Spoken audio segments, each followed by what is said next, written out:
Siyabingelela bazalwane igama lika Jesu Kristu waseNazaretha. Thank you so much for tuning in. Siyambonga uNkulunkulu bazalwane nakulesikhathi sanamhlanje igama lika Jesu ngivalelo angakuphazamisi.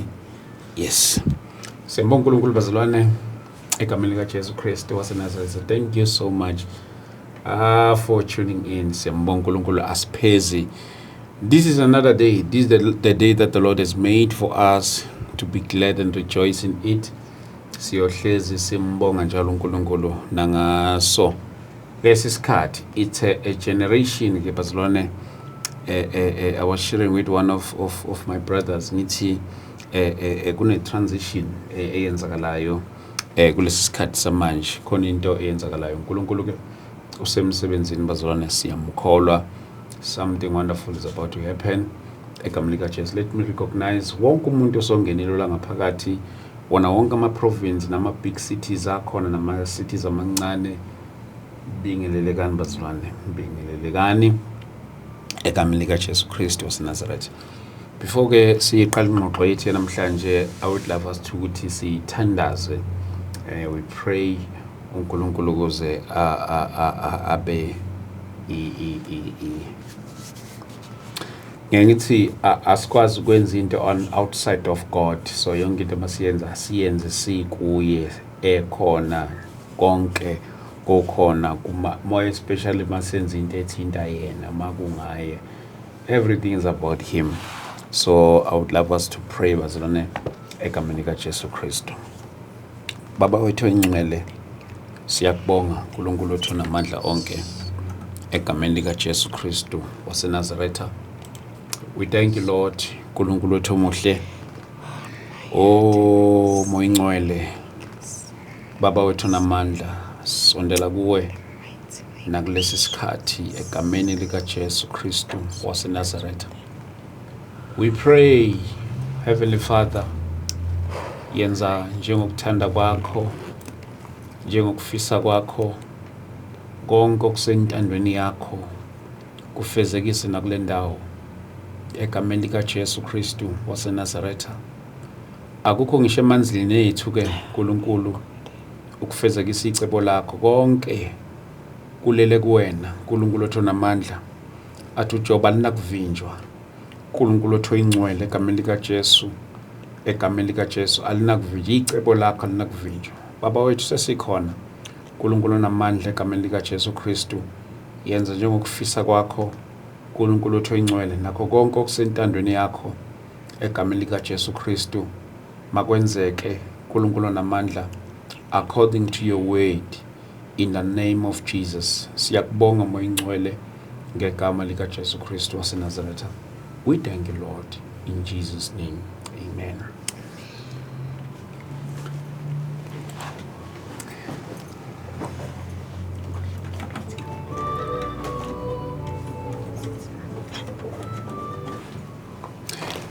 Siyabonga uNkulunkulu bazalwane, siyabonga kakhulu, siyabonga.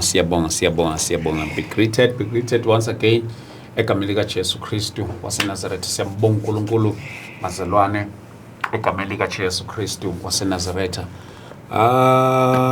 uNkulunkulu uzokwenza isimanga lapha namhlanje.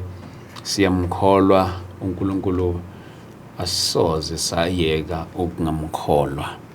Angithatha lithuba ke ngibingelele my guest ekhona la ngaphakathi. Angenze kanje egameni lika Jesu. Yes. Angithatha lithuba ke ngibingelele guest yethu esivakashele la namhlanje nathi la kulolu suku la namhlanje. Mama ngithatha lithuba ngibingelele egameni lika Jesu. Ngiyabingelela mfundisi egameni likaJesu. Amen. Niyaphila kodwa mama? Ngiyaphila mfundisi, njani? Ngomusa wayenkosi mama siyaphila, uNkulunkulu sasigcinile. Siyabonga kakhulu mama. Siyabonga mama ukuthi usivakashele mhlawumbe nakwabaqala ukukubona. Kuba bona mama namhlanje okokuqala babona mani namhlanje? Babona umama Obuthelezi. Mama Mshenge. Yebo mama Mshenge. Mama sibingelela mama, siyabonga mama kakhulu. Hey, yeah, kuningi mama kuyenzakala. uNkulunkulu ngihlezi ngisho ngithi umsebenzi kaNkulunkulu akekho umuntu ongawuqeda, awupheli. futhi awusoze noma ubusy kangakanani you will never exhaust umsebenzi kaNkulunkulu. So uNkulunkulu kuhleze ekhuluma njalo nje without fail. So namhlanje mama sizoba nawe egameni lika Jesu Kristu introduce bazalwane umama uButhelezi esinaye la namhlanje egameni lika Jesu Kristu. Safisa mama ukuthi sivele singene straight entweni uNkulunkulu asihlanganisele yona namhlanje all the way from KZN uzoba lapha eGauteng egameni lika Jesu Kristu waseNazaretha. Mama namhlanje usiphatheleni egameni lika Jesu. Amen. Ngiyabingelela abazalwane bonke egameni lika Jesu waseNazaretha. Umama uButhelezi umntwana kaNkulunkulu osezakele ngomusa kaNkulunkulu. Yes. Kuningi okusenhlizweni yami kodwa ezincika kaNkulunkulu isasho nje ukuthi angisho lokho uNkulunkulu angilethele khona. Ngithanda nje abazalwane bamazwe umama uButhelezi ngoba kulezi insuku baningi abantu bayazisho kodwa indaba yami ukuthi umama uButhelezi ubani isuka phi indaba yakhe.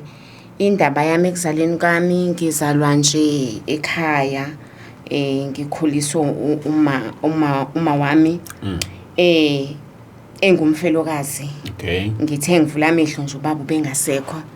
Ngakhula kuleso simo nje ekhaya eliphansi lidelelekile ngohlobo olumangalisayo yaqhubeka impilo. Age of 7 uNkulunkulu eqala ukuzwa iphimbo likaNkulunkulu ngiqale bengena 7 years kodwa angazanga ngalesa sikhathi ukuthi kwakuNkulunkulu okhuluma nami. Uma ngilele ngimncane nje nasilele nje nabobhuti bami nje endlini leyo eyodwa sahlala kuyona nomama. Uma sekuzosa ngivane ngibone indle enkulu ngalesa sikhathi ngangithi indle enkulu engakaze ngiyibone. Kule ndle enkulu kuyakhanya phakathi. Uma kukhanya kule ndle phakathi kuculwa lona iculo ejwayelekile kodwa liculwa ngendlela engakazi ngize ngizwe. Iculo ngiyalazi kodwa indlela ababelicula ngayo abaphakathi yayidabula kakhulu inhliziyo yami. Iculo babelicula babelalithi uzongena kanjani eKhenani ngoba kungena isono khona kangena ongcolile. Mabelicula leli culo ngingaphandle nje ngingane ngifuna ukuyongena kule ndle enkulu. Ngifuna ungena ngazungeza angiliboni isango lendle enkulu and ngizungeza ngiyakhala. Ngikhalela ungena angiyiboni indlela yongena. Angiliboni igate longena ngakhala ngaze ngathatha isteps sokuthi angiphindele ekhaya ngoba kusho ukuthi angivumelekile ukuthi ngingene la. Uma ngithatha istep sokuphindela ekhaya uvane kwangekho umuntu bonke abantu babe ngaphakathi akekho engaphandle. Kodwa uma sengithatha isteps ngithi ngiphindele ekhaya kuvane kuqhamuka indoda engayazanga. Ithi ufunani la ngithi mina ithi ukhalelani ngithi mina bengifuna ungena kodwa ngiyibona indlela yongena. Ithi yona phindele ekhaya uyogeza. Mawusugezileke ngizokwazi ukungenisa lana. Ngiphinde ngejubane ngiphinde ekhaya ngiyogeza. Ingavane ngaphaphama. Ngijabule ngithi nje ngizofika ekhaya ngigeze mase ngiyabuya. Ngavane ngaphaphama ngaleso sikhathi inhliziyo yami yababhlungu. Ngangingane kakhulu. Ngavane ngiyaphaphama sekusile. Ngavuka ngageza khona lento yasemakhaya ngoba ngikhulele emakhaya yokulala nje ungagezile nizingane. Ngavuka nje ngavuka ngathela amanzi ngageza ngaphindela ngolala ngifuna ukuyongena kule yandawo. Angikwazanga phinde akubange safika ubuthongo. Ngayitshela enhlizweni yami ukuthi angisezulala ngagezile sengizokwenza sure ukuthi ngiyageza before ngilale kuze ngingene kule yandawo ngoba into eyenze ngangangena kusho ukuthi bengingagezanga. Ngisithathe leso sinqumo sokugeza ntambama ngikhuthalela ukugeza ngaze ngakhohlwa na ukuthi ngangikade ngiphupheni angiphindanga ngayo ngena. Ngomusa kaNkulunkulu after 20 years ngaleso sikhathi after 20 years uNkulunkulu ngamukela uJesu njengenkosi nomsindisi. mangamukela uJesu libuye lelo phupho kube ngathi ngiliphupha izolo athi umoya ongcwele lo yakhumbula lokho akugeze ngakhuluma ngakho age of 7 years ngangikhuluma ngalokho ukugeza kwegazi lika Jesu ikhona ke lokho engikhuluma ngakho so ke nginawo kusho ukuthi kusukela lapho ke yaqala ke into yami noNkulunkulu ekhuluma empilweni yami ukuzeleka kwami kukulaphana kuHezekiah nje kuHezekiah chapter 16 impilo yami njena nje akukho kunye ngale kwalokho ozokuzwa lana injena nje uthi ke uchapter 16 Hezekiah from verse 4 uthi ekuzalweni kwakho inkaba yakhe ayinqunywanga ngosuku lokuzalwa kwakho awugezwanga ngamanzi ukuba uhlambuluke awuhlikihlanga nakanye ngosawoti awusongwanga nokusongwa awuhawukwelanga yiso ukuba kwenziwe lokho kuwe uphathwe ngobubele kepha waphonswa endle lokhu wanengeka ngosuku wazalwa ngosuku lokuzalwa kwakho lapho ngidlula kuwe ngakubona unqasha egazini lakho ngathi kuwe wena osegazini lakho phila yebo ngathi kuwe wena osegazini lakho phila wande njengehlumela lasendle wanda wakhula wabukeka nokubukeka amabele akho aphuhla nezinwele zakho zazimilile kepha wawunqunu wawuze lapho ngidlula kuwe ngabona bheka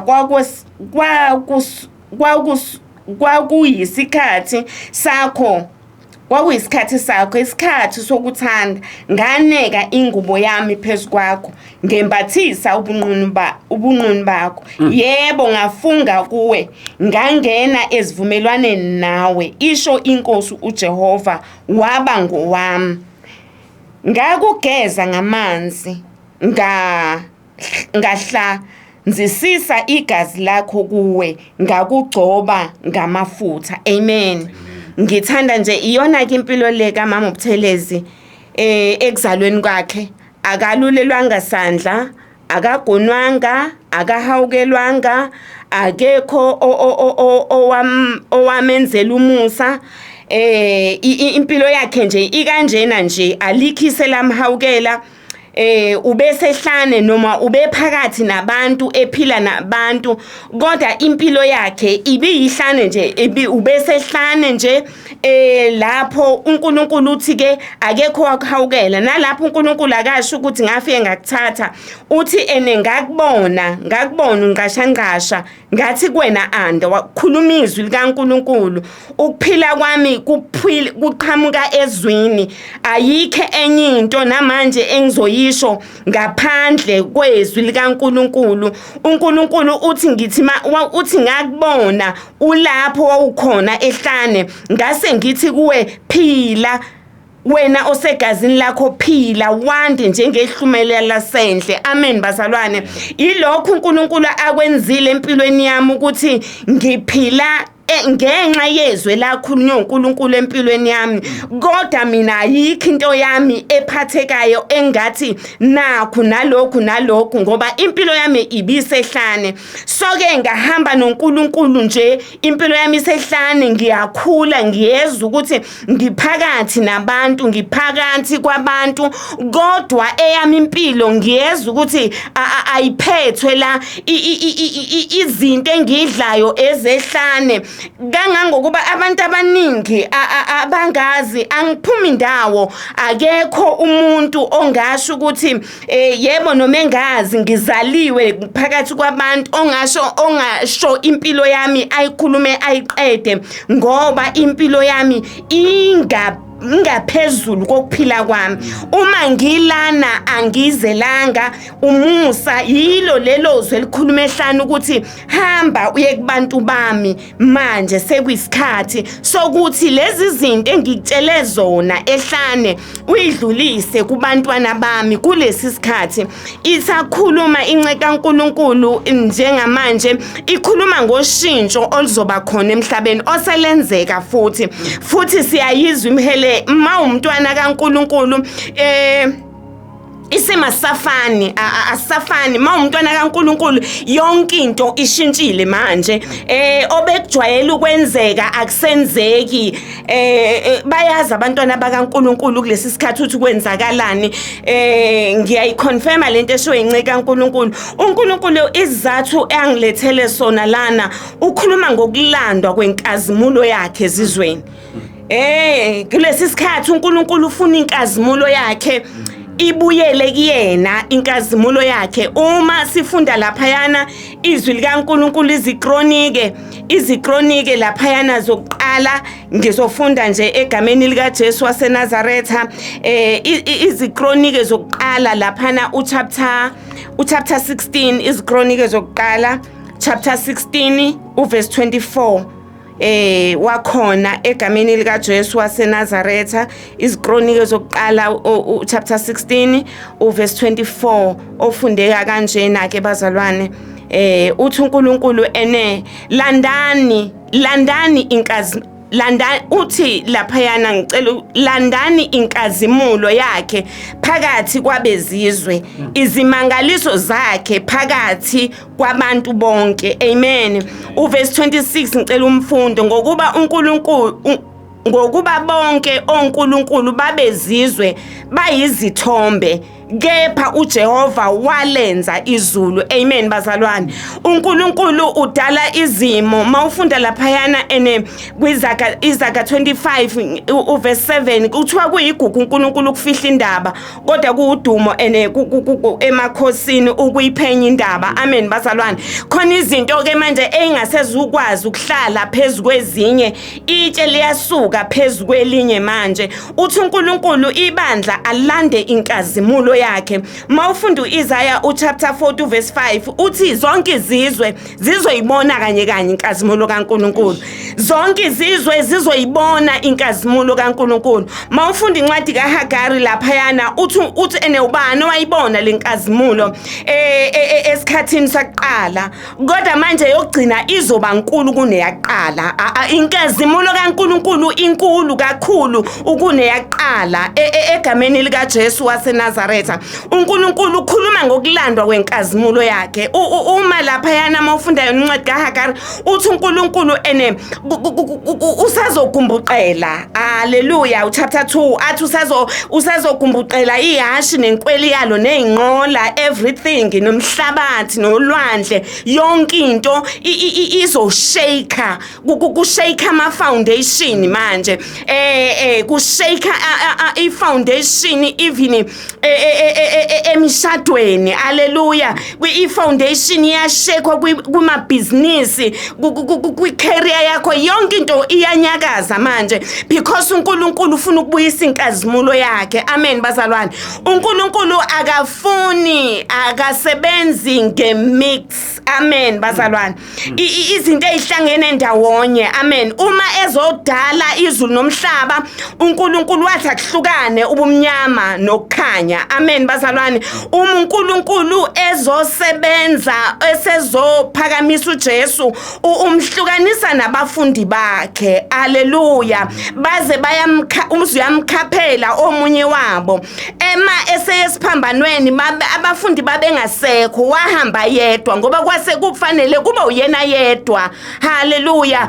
Ozolenga esiphambanweni angalengi nabanye. Amen bazalwane. Khona izinto ezihlukanayo kulesi sikhathi kuyahlukana izinto manje kunabakhethiwe uNkulunkulu amen bazalwane endibacindezeleke ngohlobo olumangalisayo sebehlale isikhathi eside ezimeni ababhekene nazo bengakwazi ukuyishintsha futhi noma beyibona bengakwazi ezinye ngisho ukukhuluma ngazo ngoba bezwizwi lathi hlala kule ndawo ngila mina amen bazalwane khona izima bazalwane abadlula kuzona bafisa ukuphuma osecelene athi mina ngabe kade ngashiya amen bazalwane athokalakala umntwana kaNkulunkulu angakwazi haleluya baze bathulunge kakhulu ingenxa yokuthulunge kakhulu akalunganga kakhulu ukuthi impilo yakhe ayiphethwe lana indlela acabanga ngayo akacabangi njengalana haleluya uma lithi izulu uma uphuma lapho uzobungishiya lapho haleluya akasahlaleli ukuthi uhlalela isimo usehlaliswa ukuthi izulu lilana noma ngabe ngiyayibona ingonyama engiphakathi kwazo ngizohlala la ngoba izulu lilana haleluya haleluya noma ngabe kwenzakalani ngiyayibona impisi ngoba uJesu ushilo bangcwele wathi nginithuma njengezimvu phakathi kweimpisi haleluya sihlezi phakathi kweimpisi ibandla likaKristu haleluya futhi into eyenzakalayo njengamanje ibandla likaKristu malihleli phakathi kweimpisi uNkulunkulu uthi kumina sesigugile isikhumba sempisi ebesimbethwe yimpisi isikhumba semvu yonke leso sikhumba noma mabe besesithatha 20 years ihlezi impisi ihlulekile ukudla manje haleluya egameni likaJesu uzophuma ungenamyocu haleluya uzophuma unganuki ngisho intuthu haleluya yalo mlilo buhlezi wona for 15 or 20 years or 30 years haleluya ngoba chosen bayama nangeyikhathi lapho kungamiwa khona chosen banesibindi njengengonyama haleluya bahamba indlela engahanjwa abantu haleluya abantu mabethi phezulu chosen bashona phansi haleluya chosen bona bayanaba ngesikhathi bonke abantu bemile ilapho into uNkulunkulu ayifunayo ufuna ukubuyisa inkazimulo yakhe ngebandla lakhe egameni likaJesu waseNazaretha uthi khona nokungahlulayo na indaba yami ilana ke bangcwele haleluya uNkulunkulu uthenja kulandwa inkazimulo iprofesi engizoyiletha uthi uNkulunkulu ufuna udumo akulandwa inkazimulo ivesi engilifundile laphana u26 iziKronike uthe bonke uNkulunkulu uNkulunkulu babo bayizithombe kepha uJehova wenze izulu haleluya indaba yami ilana ke bazalwane beku 2014 haleluya kwaku March ngo March 8 haleluya kwavela indaba nje zasabalala nje kuma TV kuphi kunebhano elalahleka malilahleka leli bhano elilahleka ezweni la eAsia indawo yakhona kuthiwa iseMalaysia ezweni laseMalaysia amen bazalwane lalahleka lelibhanoyi yaba indaba nje ngazo zonke indaba esizwayo nami nje kulizotholakala ibhanoyi haleluya lacingwa kwangaba into nje etheni kumina haleluya engenzi lutho kwaba udaba nje olufanayo nazo lonke udaba haleluya kuthengo day 2 lilahlekile ibhanoyi embonweni engawubona ngibone ngimi phambi kwecontainer enkulu le container ngiyanqatshela ukuthi ngiyibuke ngingabhekiswa phambili kodwa ingemuva kwami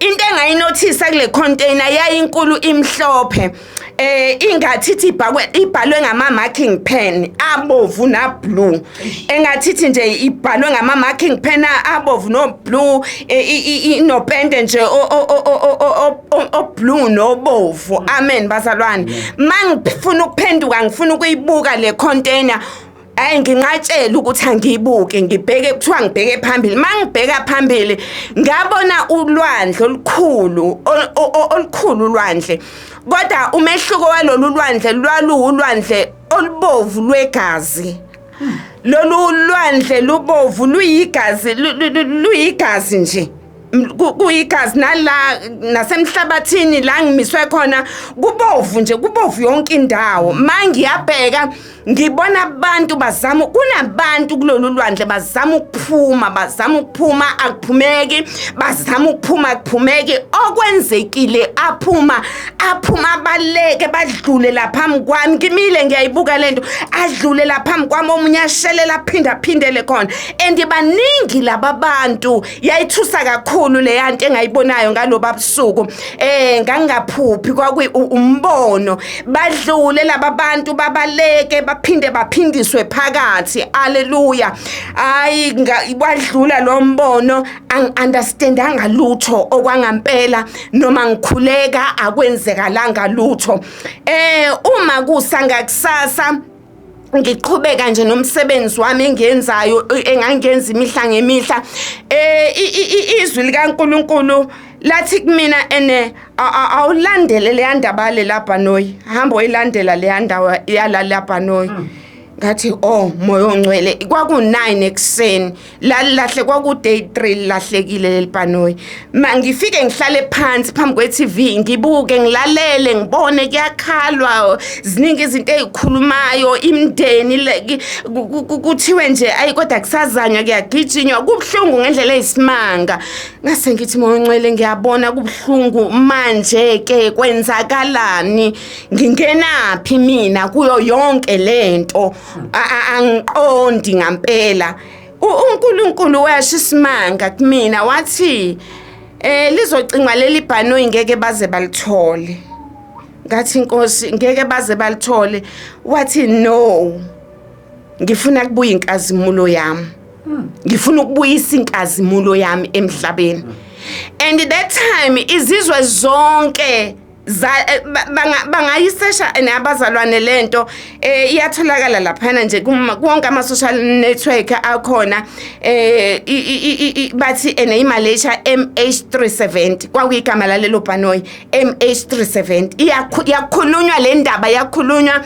zonke izizwe zahlangana zalicinga amen the time uNkulunkulu esho leyo nto kumina ukuthi ngeke baze balithole ufuna kubuyiswa inkazimulo yakhe ngikholwanga kayimina kodwa ngeze ukuthi lento iyangishake because ngeze isikhumba sami sashintsha ngabuza ubuthakathaka emzimbeni nganga understand ukuthi kwenzakalani ngampela ngavane ngabuthaka emva kwaleyo nto angiphindanga ngahlukana ne TV ngaleso sikhathi kwase kuyiyona ndaba ekhulunywayo ngiqale ngimunyunga kodwa ngingayitshela umuntu ngisho endlini because ngabona ukuthi engathi khona ongahambi kahle kimi haleluya kuthe maqhubeka kuthe ngo day 4 mangikhuleka uNkulunkulu ngithi mina Nkosi manje ithini into yalana futhi lento siyangihlukumeza manje ngangiguqile ekseni ngikhuleka ngo3 ngikhala because lento yayumlilo kumina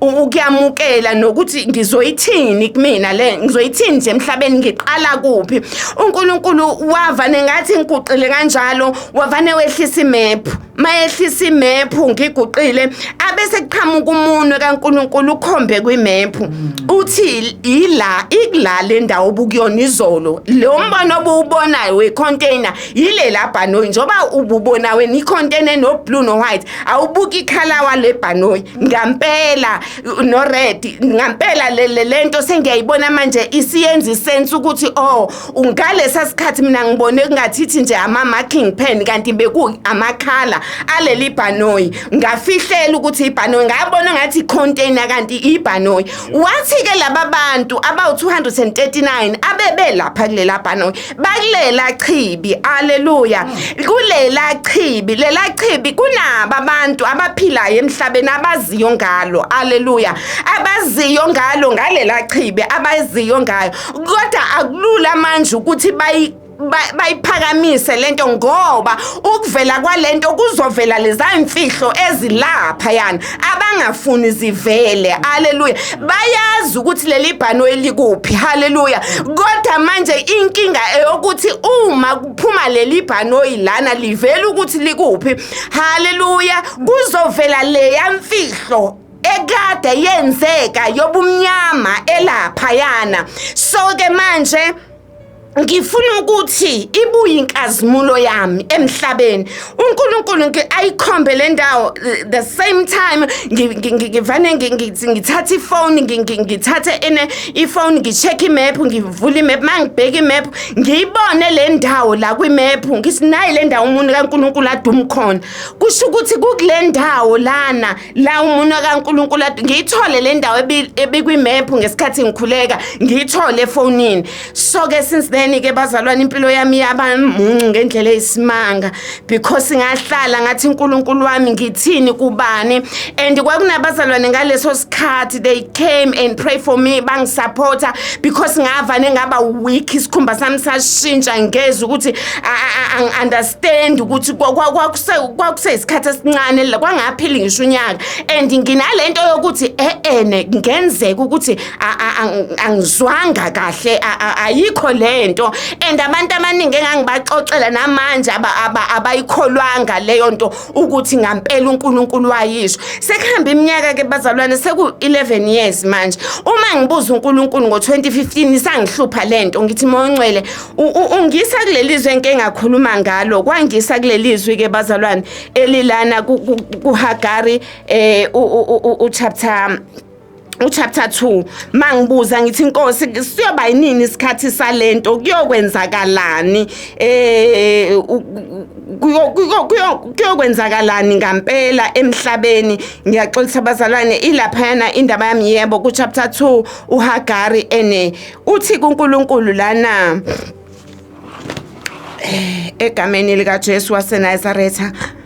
Ngiyaxolisa abazalwane uthi ke uNkulunkulu ngisazozamazamisa umhlaba ku chapter la ngizocela uqala ku verse 20 izwi lika Jehova lafika okwesibili kuHagari ngolwama-24 lwenyanga lathi yisho kuZerubhabheli umbusi wakaJuda uthi ngiza kuzamazamisa amazulu nomhlaba ngigumbuqele isihlalo sobukhosi semibuso ngichithe amandla nemibuso yabezizwe ngigumbuqele izinqola nabakhwele kuzo namahashi ayakuwa nezinkweli zawo kube yiloyo naleyo ngenkemba yomfowabo. Amen bazalwane. Uthi ke uNkulunkulu lana wathi uNkulunkulu kumina kusazofika isikhathi umfundisi akhulume ngaso ngibonga ukuthi angikaze ngixoxe naye endleleni. Haleluya. Sokushake kwezinto sezinto ezishiftayo njengamanje ziyenzeka lezi zinto siyayibona futhi siyazizwa ukuthi izinto ayisafani naqala izinto isafani naqala and ibandla libukeka ongathi lona selilele kakhulu manje. Ibandla likaKristu liphindele emumva manje ngenxa yokudideka. Ingakho lithi zikaNkulunkulu ngenxa yokwanda kokuba abaningi bayopholelwa uthando. Haleluya. Ububi sebubebuningi emhlabeni lupholile uthando lukaKristu kubantwana bakaNkulunkulu. Bathi siyayibona izinto even kule nyanga esikuyona izinto ezenzeke emkhathini ilanga nenyanga yonke lento leyo nto isho something hayi ukuthi nje into nje ezokwenzeka idlule kodwa ikhona ekukhulumayo. Bayazi kuNkulunkulu abambulele ngalezi zinto ukuthi kwenzakalani ebandleni. Yes siyakubona physically ngamehlo but kunakumoya khona into eliyenzayo. Haleluya. Uthi uNkulunkulu ke before haleluya ngenze yonke lezi zinto ngizonyakazisa mase kuthi uNkulunkulu ukhulume ngensali ke bangcwele uthi khona insali yakhe yiyo lezo landa inkazimulo. Haleluya. Kulezi zizwe ezinoNkulunkulu abangakhulumi. Haleluya. Ngiyathanda ukuchallenge ibandla bazalwane. Haleluya. Ukuthi angingabibikho njengamanje ake ucheck la uhleli khona ukuthi ukhona uNkulunkulu. uNkulunkulu haleluya kulesi sikhathi sijabuliswa ukuthi ngisebandleni lami haleluya nginabafundisi bami nginomama bami nginobaba bami ngicovered but sike sayichecka nento uthi ukhona uNkulunkulu lapho haleluya ngoba ngenzeka ukuthi ujabulela ukuhlala lapho akekho uNkulunkulu lapho haleluya and njengoba uNkulunkulu engekho lapho ayizuyibona inkazimulo kaNkulunkulu haleluya uthi uNkulunkulu inkazimulo yokugcina inkulu kuneyaqala haleluya ngizomemezela egameni lika Jesu kwinsali kaNkulunkulu haleluya ukuthi ayilandwe inkazimulo la sikhona haleluya la ukhona ayilandwe inkazimulo kaNkulunkulu haleluya haleluya ngichallenge haleluya this is a challenge mfundisi haleluya konkulunkulu baseGauteng haleluya onkulunkulu baseKZN mabe onkulunkulu haleluya if be onkulunkulu haleluya mabakhombisa abantu babo ukuthi bawonkulunkulu haleluya kukhishwe lela bhanoyi lalikhona haleluya ngichallenge onkulunkulu base Eastern Cape haleluya mabe onkulunkulu haleluya mabe onkulunkulu abase Northwest haleluya noma ngabe yipi province haleluya la kukhona wakho khona uNkulunkulu haleluya ngikusho ngesibindi haleluya nangamandla kaNkulunkulu because angihambi ngedwa nceka kaNkulunkulu kuna le 3 code engihamba nayo elithi zikaNkulunkulu imicu emithatha ayinqamuki kalula haleluya iyona engidonsayo haleluya endleleni if ngila eGoli ngidonswa ileyo code leyo 3 code moyo ongcwele haleluya ulizwi kaNkulunkulu haleluya indodana kaNkulunkulu umuntu uKristu Jesu haleluya ayibonakalisile empilweni yami ehlane ngiphuma kulo haleluya ngiphume ehlane haleluya ngizothi uNkulunkulu uthi akulandwe inkazimulo haleluya mabe onkulunkulu haleluya oh yes lord isikhathi sokuthi baphakame kakhulu manje bakhombisa amandla abo kubantu ukuthi akukho kubehlulayo haleluya ukuthi akukho kubehlulayo onkulunkulu baseKZN onkulunkulu baseGauteng onkulunkulu base Eastern Cape haleluya ngisho nabase Northwest mabe onkulunkulu haleluya nansi inkundla uthi uDavide haleluya ufica isiqhwaga haleluya sihlasela uIsrael esuGoliath haleluya ubuzi haleluya ubuza ukuthi kuyokwenziwani haleluya kuyakwenziwani kumuntu oyoshaya lo mfilisti haleluya uyakwenzelwani haleluya haleluya akakhuluma into eziningi uDavide haleluya uthi ngibuza nje ukuthi uzokwenzelwani umuntu ozobulala uGoliath haleluya and amehlo abo ayebona umfana omncane ayebona into engalutho baze bazama ngisho ukumbathisa kanti abayazi into efihle kuyena ayithole ehlane haleluya ngoba kunamandla sehlane haleluya haleluya ehlana sikisandle sikubamba uyisukumela wena haleluya uzwa izwe endlebeni zakho zithi sukuma haleluya haleluya ehlana ugonwa umuntu haleluya uzwa izwe endlebeni zakho lithi nginawe haleluya ngizoqinisa ngizokusekela haleluya hamba ngalamandla nawo haleluya ehlana bekho mzala nomalume nobaba abekho bhuti nosisi haleluya athi uyozwiswa emva endlebeni zakho zithi hamba nansi indlela haleluya haleluya kuyokwenziwani haleluya kuzokwenziwani nalizwe lase-Asia lisenkingeni haleluya afikile zonke izizwe nezikhondla zomhlaba zangena olwandle zajula zashona phansi lacingwa for 11 years nothing haleluya akuvelanga lutho haleluya nokuvela ya akusho lutho haleluya haleluya samba noNkulunkulu oDaniel bangcwele uNkulunkulu owambulayo haleluya abathi bephakathi ezweni lokuthunjwa haleluya zahluleka izanuse zaseBhabhiloni haleluya haleluya kwavuka uDaniel haleluya bathi uNkulunkulu owambulayo Siyamfunda uNkulunkulu owambulayo egameni likaJesu waseNazaretha. Haleluya. Sizwa amazwi kaDaniel. Haleluya. Ukuthi lo nkulunkulu esikhuluma ngaye uNkulunkulu owenzani. My God, egameni likaJesu waseNazaretha. uDaniel uthi uma ebhekana nalenkinga sebefikile. Haleluya. Kwathi inkosi ibonile. Haleluya. Uthi uNkulunkulu lapha encwadini kaDaniel. Haleluya. Haleluya. Lithi ke bazalwane, ingakasondeli lapha emphandweni kufuneka umuntu. Haleluya. Ozokhuluma, ozosho ukuthi kwenzakaleni ngombono. Haleluya. My God, ewubonile inkosi egameni likaJesu waseNazaretha. Ngizocela nje ukuyifunda lana ame. Haleluya. La engasegcineni kuthiwa inkosi yahamba yomemeza esefakiwe emphandweni weingonyama. Haleluya. Haleluya. I'm sorry bazalwane. Haleluya. Kuningi egameni likaJesu waseNazaretha, kodwa ngimfuna la embula khona uNkulunkulu.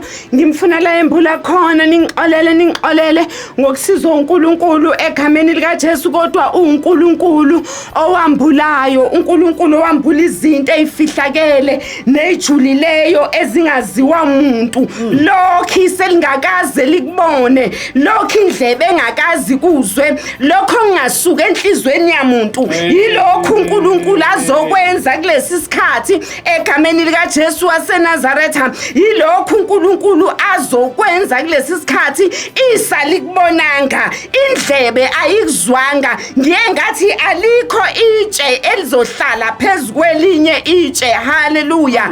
Akukho manje okuzofihlwa, konke okuzovela obala. Haleluya. Egameni likaJesu waseNazaretha. Haleluya. Lithi izwi kaNkulunkulu lapha yana chapter 5 inkosi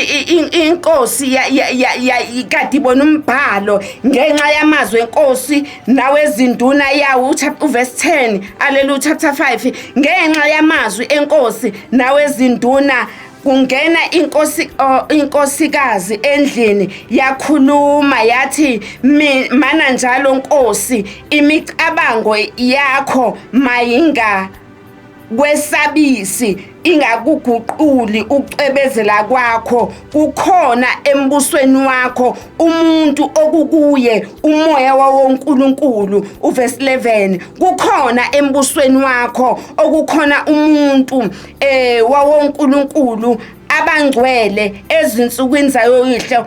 Kwafunyanwa kuye ukukhanya nokuqonda nokuhlakanipha njengokuhlakanipha kwawoNkulunkulu. Inkosi Nebukadnezari uyihlo yambeka induna yezanusi neyabathwebulayo neyabakhaledi neyabahlola imihlola. Yebo inkosi uyihlo, ngokuba kwafunyanwa umoya odlulele nokwazi nokuqonda nokuchaza amaphupho nokubonakalisa izimfumbe nokuthukulula amafindo kuye uDaniel. Lowo inkosi eyambiza ngokuthi uBeliteshazari. Lokhu makabizwe uDaniel uyakuyibonakalisa incazelo. Haleluya. uNkulunkulu oDaniel obonakalisa imfumbe onokuhlakanipha. Haleluya. Ngi-challenge uNkulunkulu abakhona naliya izwe lisenkingeni. Haleluya. Uthi uNkulunkulu akakwazi ukubasiza ngoba oNkulunkulu wabo abakhonza uNkulunkulu abaphilayo. Mayethi uNkulunkulu ufuna kubuyisa inkazimulo, ufuna bonke abantu. Ingakabuyi inkosi masinyane, ngoba iyabuye yethi inkosi siyakholwa ukuthi masinyane iyabuya inkosi. Ingakabuyi inkosi basizakale laba bantu, bangasizakale enyameni kuphela, basizakale ngo-introduce uNkulunkulu wethu. Haleluya. Ubani wethu uNkulunkulu. Haleluya. Okumele asize laba bantu. Haleluya. Uma ekhona omunye uNkulunkulu othi nginamandla. Haleluya. Haleluya. Akaphakame. Haleluya. Akazusizakala yena uzosiza nabantu abaholayo. ophilileyo haleluya ngiphakamisa uJesu inkosi haleluya ngoba kuyena khona amandla haleluya esandleni sakhe kunegunya esandleni sakhe kunokunqoba haleluya lizophakama lelaphanoyi haleluya maduzane haleluya ingakabuyi inkosi haleluya and wonke umhlaba haleluya uthi uDavide mayesebhekene noGoliath sebebhekene ubuso nobuso haleluya uthi uGoliath imfana umncane haleluya ngiyinjani mina haleluya yabona nje akabonanga uGoliath ukuthi angafaka lula kanje yana haleluya akakubonanga ukufa emfaneni haleluya kanti umfana haleluya uphume ehlane haleluya uyingozi kakhulu haleluya ukhuluma nomuntu ucabanga ukuthi ukhuluma nomfana kanti umfana umbetha amandla asehlane kunamandla ehlane haleluya ngithanda amazwi kaDavide uthi into engizoyenza kuwena nje Goliath haleluya ngiyasibona isihlalo sobukhosi ngiyakubona konke okunye okukhona okuthenjisiwe nokuganwa indodakazi yenkosi haleluya anginandaba kakhulu ngathi usho njalo uthi anginandaba kakhulu nalokho enginendaba nakho ukuthi kumele azeke ukuthi usekhona uNkulunkulu kaIsrael haleluya kumele izizwe zomhlaba nabantu emhlabeni haleluya sazi ukuthi usekhona uNkulunkulu haleluya lisekhona idwala laphakade isekhona inqaba haleluya usekhona umbhoshongo namandla haleluya akaqedwa nayisikhathi haleluya and amandla akhe haleluya amile kuze kube phakade haleluya nowakho umbuso yonke eminye njengoba besifunda ukuthi vele nje iyagumbuqela manje haleluya umbuso ngenaNkulunkulu uyahamba haleluya bye kuwona manje haleluya yonke into emile engenayo uNkulunkulu haleluya noma ngabe ibandla mfundisi haleluya noma ngabe ibandla haleluya linama branch all over the world haleluya uma ngekho uNkulunkulu haleluya lawo ma building azosale empty haleluya ngoba silanda inkazimulo kaNkulunkulu and aboqala bazoba bokugcina haleluya ikhona insali haleluya angenzeki sesemathaveli kumanje haleluya khona insali esabambekile ebumnyameni haleluya uNkulunkulu uzoyivusa haleluya asebeshiya isivumelwano ababuyele ekhaya haleluya ngoba sinezivumelwano singabantu besivumelwano esisha thina segazi likaJesu haleluya ngifala ngalawo mazwi nje mfundisi egameni likaJesu waseNazaretha amazwi kaDavide haleluya athi into engizoyenza kuwena Goliath angenzeli udumo lwami angenzeli ukuthi ngibukwe emhlabeni ngaziwe lokho kaNkulunkulu ukwenza mayethanda kodwa into engizoyenza ngawe right now eyokuthi kwazeke emhlabeni ukuthi usekhona uNkulunkulu lisekhona idwala hayi bazalwana litholakala ibhanoyi still today haleluya namhlanje haleluya 11 years haleluya kodwa khona amandla haleluya akhona amandla haleluya ingakho ngichallenje uNkulunkulu ukuthi bangabe besadukisa abantu mabengewona uNkulunkulu ngoba amandla abo vele azophela soon haleluya mhlazana abantu balazi iqiniso haleluya walimbula uNkulunkulu kubona haleluya lezo hlalo zosala empty haleluya ngoba uyagumbuqela ihashi nembuso ushilo bazalwana kusimina izwi likaNkulunkulu haleluya haleluya ngoba ufuna kulanda inkazimulo akazukwazi kuNkulunkulu ukuthi alanda inkazimulo yakhe kusekhona okuhlezi phezulu kokunye kuzofanele ke kubheke phansi haleluya zonke izinto ayibheke phansi haleluya mase kuphakama abantu abamaziyo uNkulunkulu wabo bayoba nesibindi haleluya baphikelela haleluya abantu abazothatha haleluya siyamkhonza uNkulunkulu kwisikhathi noma singesona ngoba ubumnyama sebufikile bazalwane sebufikile ubumnyama izwi kaNkulunkulu ebukhuluma ngabo sebukhona ubumnyama haleluya obuzosibekela umhlaba haleluya kodwa abamethembayo uJehova haleluya banesibindi njengengonyama haleluya bazokhanya njengelanga njengoba kukhulunywa ngobumnyama ukuthi kuzoba mnyama hayi kuzoba mnyama haleluya kodwa la khona abangcwele haleluya kuzobe kufana obuzaba kwaIsrayeli nabaseGibhithe ngesikhathi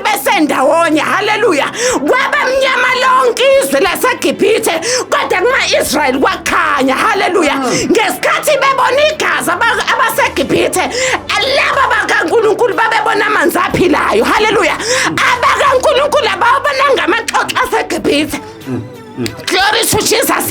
Abawabonanga amaxoxo eGibhithe, abayibonanga imiyane. Hallelujah. Abangcwele abayibonanga imiyane namaxoxo. Hallelujah. Nokufa bakubonanga.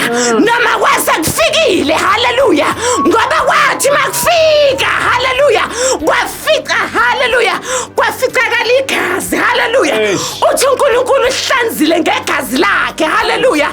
Hallelujah. Sase siyagcotshwa ngamafutha kaMoya asihambeli haleluya siyahanjiswa haleluya asisumeli siyasukunyiswa haleluya my God ezethi inyembezi ayisulwa haleluya ngamathishu haleluya ezethi inyembezi iphelela phansi emhlabathini haleluya emesizulu liyayiqoqa haleluya my God isiphiwa amandla amasha insuku zogcina uyakwenzelwana umuntu isikhathi esiphila kusona isikhathi sokuthi umuntu abamba umgodla wakhe shake ithikithi lakho haleluya uma ngigibela ngizalana haleluya kufika isikhathi sokuthi umuntu kuthiwa akakhipha ithikithi aliphathe ngesandla haleluya kuze kubonakala ukuthi ngempela uyaqualify ukuba kule transport engihamba ngayo haleluya ithema ihamba itransport yami yafika kwenye indawo yamisa kwathiwa sifuna ukubona amathikithi uthakhona nesandleni haleluya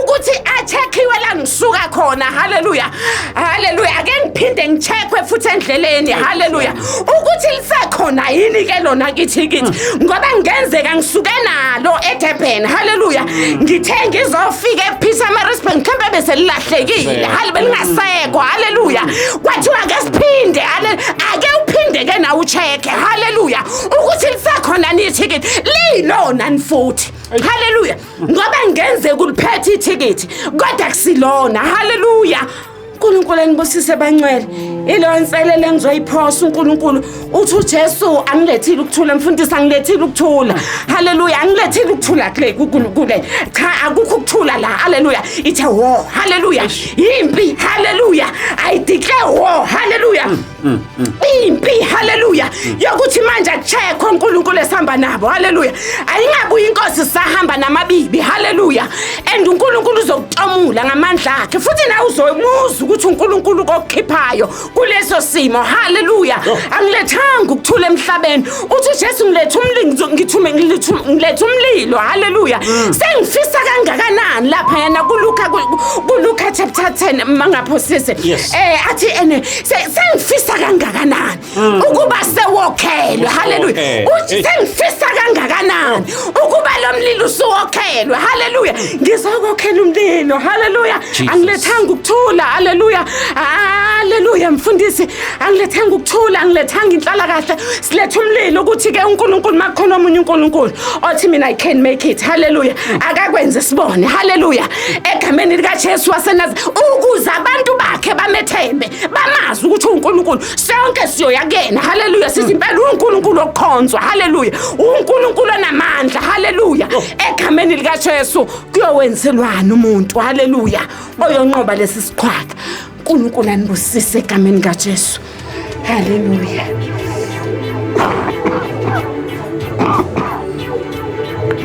thank you Jesus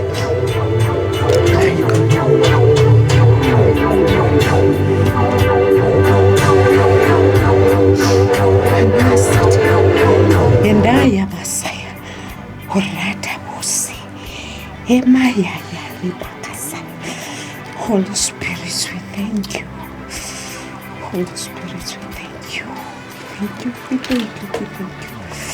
hallelujah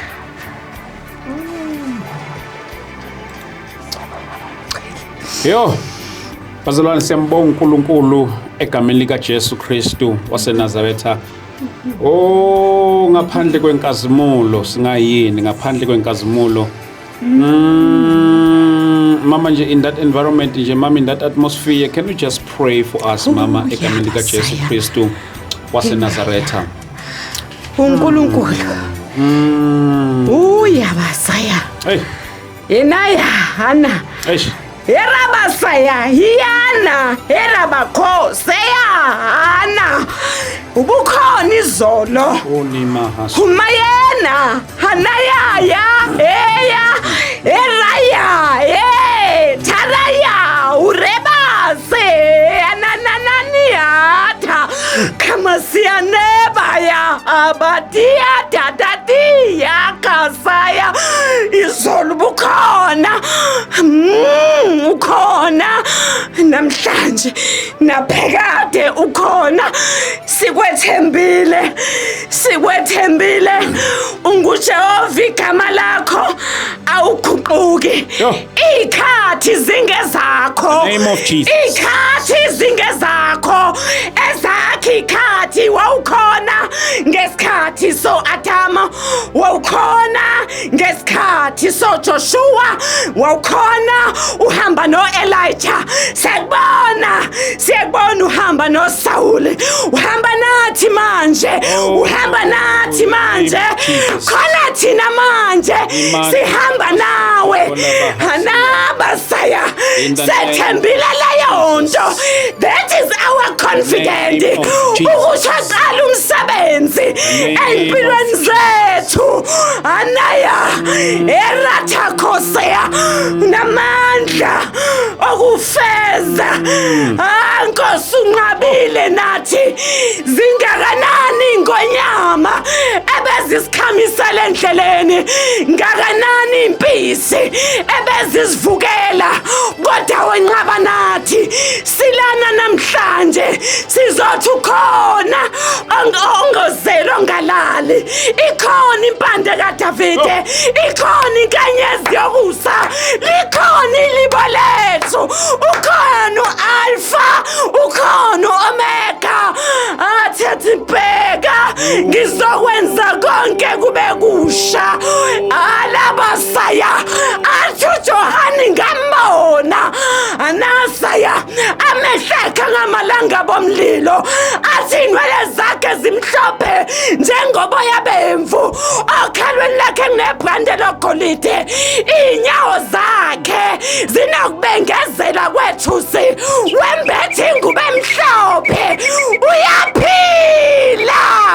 uyaphila uJesu igama lakhe indodana yophezkonke akasiyi umuntu kubaqamba amanga akayona indodana yomuntu kubajike athembisile uzakufeza ayatha enabasaya imakandara baseya in the name of Jesus. Holy Spirit, we thank you. Holy Spirit, we thank you. Ayaya sishiwe nawe wathi uyosifundisa konke uyosiholela kulo lonke iqiniso siyakulazi futhi uzosikhulula ulifa lethu moya ongcwele sashiwa nezwi lakhe athi baba basezweni kodwa kusibona bezwe ngibashiyile nezwi lakho nenkazimulo yakho nomduduzo moya ongcwele sashiwa nefi ngakho singesabi noma impimisa ngakithi asesabi ngoba sodwa uyalezilingelo zakhe ngathi ukuba zisiqaphe ziyasithwala ngesandla zibheke ngemuva nangaphambili my God protection ngeyakhe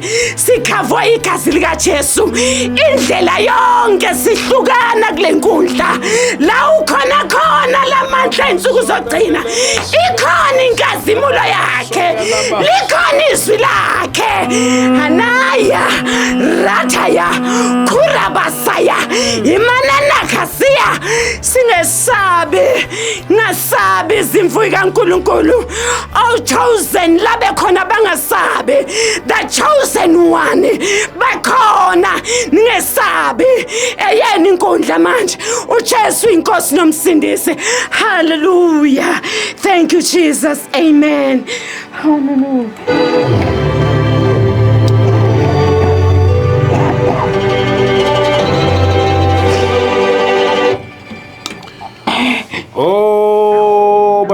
Nkosi uNkulunkulu semsebenzini siyambonga uNkulunkulu asiphezi uNkulunkulu uyamangalisa ngendlela emangalisayo siyabonga kakhulu bazalwane egameni lika Jesu Kristu waseNazaretha yo siyabonga moya ingcwele. We thank you, Holy Spirit, for your word in the name of Jesus Christ. Father, we pray, O God, that we never depart from you, O God. In the name of Jesus Christ, we thank you, Lord, for this word in the name of Jesus. We pray, Almighty Father, for the transformation in the name of Jesus through your word. Ngegama lika Jesu Kristu waseNazaretha. Siyabonga kakhulu moya ingcwele ngegama lika Jesu Kristu waseNazaretha. Thank you, Lord God, in Jesus' mighty name. Yes, Lord. Thank you, Lord. Mama siyambonga uNkulunkulu ngawe egameni lika Jesu Kristu waseNazaretha nangolomlayezo osiphe wona namhlanje. Mhlawumbe nakulabo mama abathi nje bangathanda nanokuxhumana nawe mhlawumbe bona bangakuthola kanjani mama? Mfundisi, ngizocela ushiye inamba zami mfundisi. Okay. Egameni likaJesu. Ngiyatholakala ku-WhatsApp. Haleluya. Okay. Bengayisebenzisa ku-WhatsApp. Okay. Egameni likaJesu waseNazaretha. Yokuqala ithi 072 072 92 32. Yes, ma'am. Ngiyaxolisa. Haleluya. Haleluya. Ngithe 32. Haleluya. 2 bantu 32203. Amen. Asiqale phansi. Yeah, mfundisi. 0729232 203. WhatsApp. Yeah, WhatsApp nalesibili futhi siya WhatsApp zombili 083 562 6509. Amen. Ziya WhatsApp zombili. Haleluya. Siyambonga uNkulunkulu.